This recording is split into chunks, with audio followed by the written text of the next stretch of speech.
Our ultimate purpose, I learned in the custody of the spirits that shackled me, was to ripen until we were ready to serve them on their higher plane.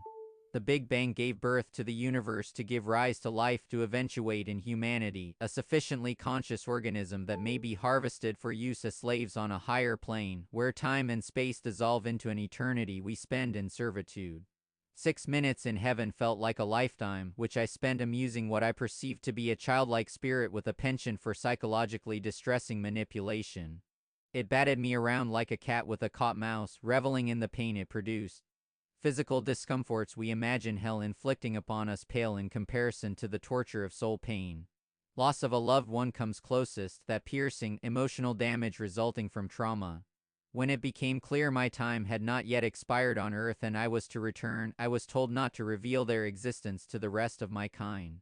My reward, they communicated to me, would be a marginally improved station among the slave population. Alternatively, if I managed to convince others of their existence, new horrors would await me when I return.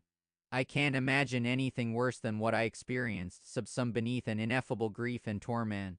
For weeks, I tried to explain to anyone who would listen what I experienced.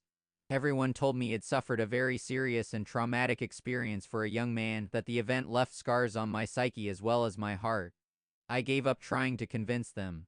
I slowly began to convince myself that what they told me was true. It simply imagined it. A death dream, as it were. The mind reckoning with its own imminent demise, trying to make sense of the experience. Then I met someone who claimed to have met God. This was a few years later, when the author of a non-fiction book recounting their near-death experience visited my hometown. I won't reveal the author's name as I don't want to invite a lawsuit which I'm sure he'd launch against me if he read that it besmirabed him. I attended a reading and afterward confronted him about his tale. I looked him in the eye and asked if he really met God, something I'm sure he's dealt with hundreds of times. He smiled and nodded, assuring me that yes, God is real and is filled with love. On a lark, I decided to tell him that I knew the truth, that slavery awaits us all. A flicker in his gaze betrayed his knowledge of the fact. He really had died and visited the afterlife, but lied about it in his book. Because he knew. He knew the truth of heaven, the horrible place our souls are bound for,